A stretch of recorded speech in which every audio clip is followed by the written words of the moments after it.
Samsung is doing unbelievable. Hey, what's going on guys, welcome back to the channel. I hope you all doing well. Samsung will try to do something different with Samsung Galaxy S23 lineup.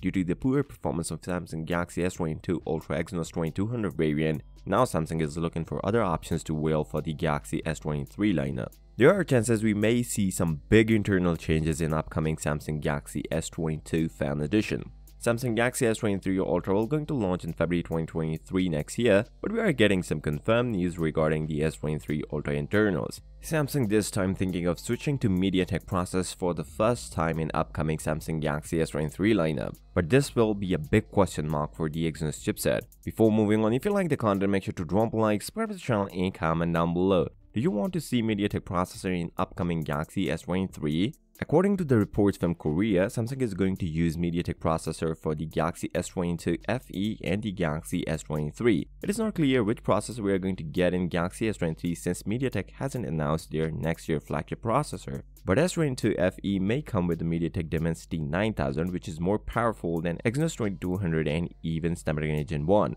Although TMRU also mentioned we build processor specifically for Galaxy, it means we may see a collab between Samsung and MediaTek to get a modified processor for the Galaxy S23, which is for now not clear. Samsung is also trying to make 3nm GAA chipset by next year, which will bring massive efficiency gains. And reports are indicating that next Exynos processor will going to have 3nm GAA process. So far, it's not clear what Samsung is going to think for Galaxy S23. Samsung Galaxy S23 Ultra comes with 200MP main lens, which is also a big update over 108MP on Galaxy S22 Ultra. Samsung also hits a 1 million mark on the Galaxy S22 Ultra in Korea, even along with GOS controversy, but Samsung manages to give the update to give an option to turn it off. Samsung now needs to think where they want to go, either MediaTek or Exynos or Snapdragon, because we don't want to see 3 processor in upcoming Galaxy S23 lineup. So with that being said, if you came this far, drop a like, subscribe to the channel and comment down below. Do you want to see MediaTek processor in Galaxy S23?